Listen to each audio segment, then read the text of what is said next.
GNLF जिंदाबाद GNW जिंदाबाद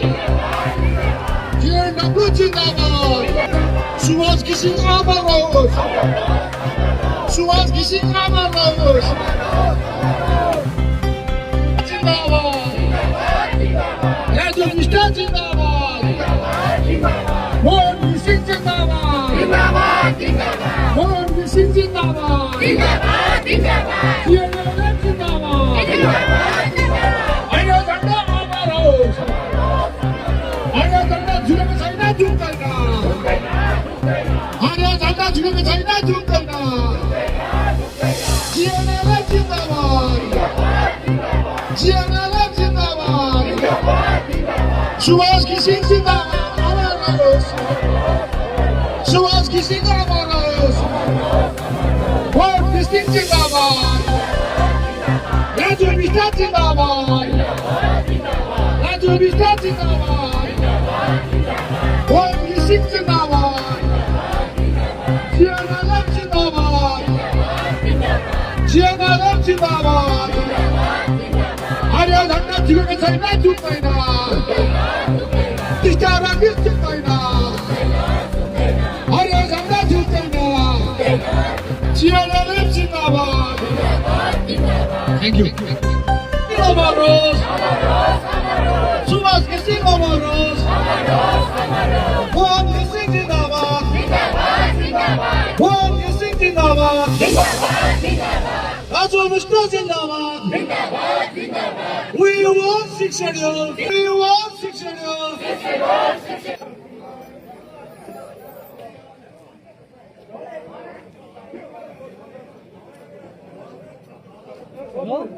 नमस्कार जय गोर्खा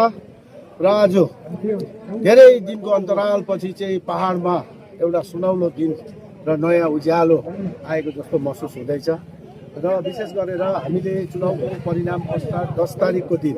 यहाँ आएर जेएलएलएफको टोली आएर हामीले टोलको जति प्रतिनिधिहरू थियो उहाँको अब म्यानेजरहरू थियो उहाँहरूसँग हामीले बातचित गरे पश्चात त्यो टोल बन्द गरेको थियो त्यति बेला र पछिबाट फेरि जिटिएको चेयरम्यान आफै स्वयं आएर टोललाई खोलिदियो र खोले पश्चात हाम्रो श्रीमान राजु विष्टज्यू हाम्रो एमपी दार्जिलिङको एमपीले चाहिँ फेरि अफिसियली कतिवटा कागजपत्रहरू चलाएर होस् जेसुकै होस् आजको दिन चाहिँ बन्द गर्ने घोषणा भएको थियो र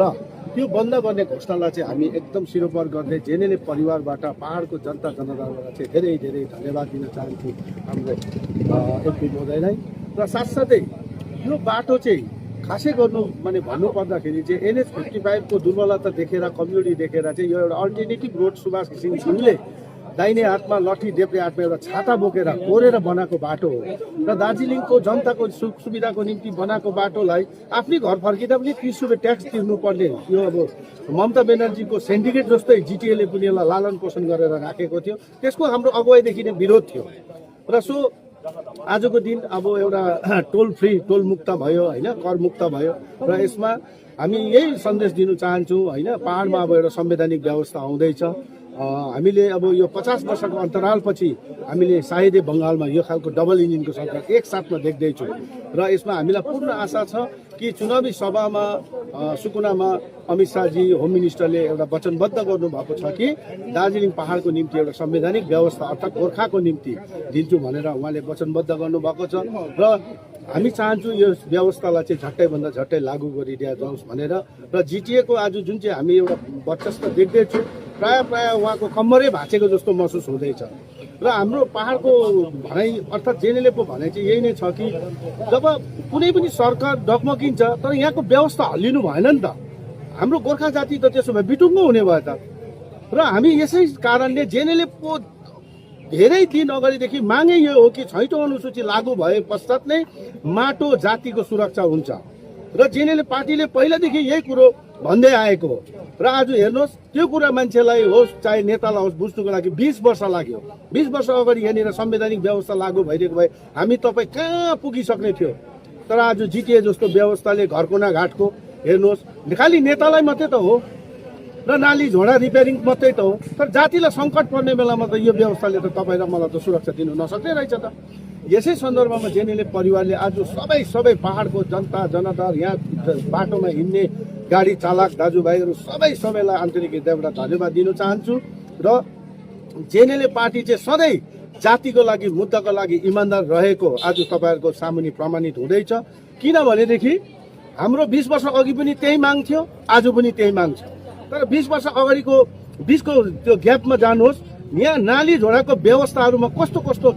धाँधली भयो तपाईँले स्पष्ट देख्नु भएको छ। र हामी चाहन्छौँ यो पश्चिम बङ्गाल अहिले वर्तमान नयाँ सरकारले जुन चाहिँ जिटिए माथि सिबिआई लाउने कुरा गर्दैछ, त्यो सिबिआई चाहिँ हामी चाहन्छौँ जेएनएलएको पक्षबाट 2008बाट नै लाग्नुपर्छ।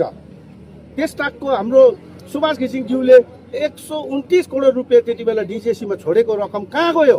त्यसमा त बेल मिनाज्यूले व्हाइट पेपरमा निकालेको छ यो पैसा कहाँ गयो भनेर। र हामी चाहन्छौँ त्यो पैसालाई पनि इन्क्वायरी होस्।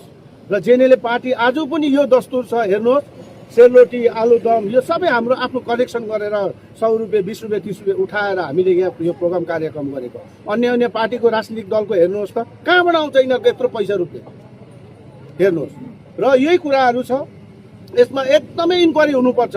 र अब विशेष यो अहिले अब शिक्षामाथि जुन चाहिँ कुराहरू आउँदैछ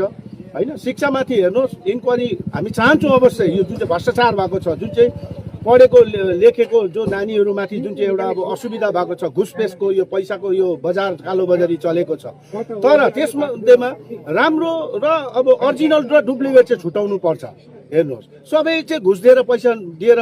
त्यहाँ शिक्षक हुने पनि छैन। र यस्तो किसिमको चाहिँ सरकारलाई चाहिँ हाम्रो यही निवेदन छ, यसलाई पनि अलिकति उहाँहरूले चामल र गहुँ चाहिँ निफान्ने कोसिस चाहिँ गरिदियोस् भन्ने हामी सरकारलाई निवेदन गर्न चाहन्छु। र विशेष आज पहाडको समस्त जातिहरूलाई, हाम्रो एमपी महोदयलाई, हाम्रो मोहन घिसिङज्यूलाई र सबै पार्टीलाई जातिलाई माया गर्नेहरूलाई मेरो आन्तरिक हृदयबाट धन्यवाद दिन चाहन्छु भन्दै मेरो छोटो भनाइ यही शेष गर्छु। के तपाईँ दार्जिलिङ सहर वरिपरि आफ्नो नानीहरूको निम्ति सुरक्षित, शान्ति, कुशल अनि घरको वातावरण भएको पेइङगेस्टको खोजीमा हुनुहुन्छ? त्यो पनि उचित मूल्यमा हो भने हामीलाई आजै सम्पर्क गर्नुहोस् अनि आफ्नो ठाउँलाई सुरक्षित राख्नुहोस्। नम्बर 9775495618 76796571114।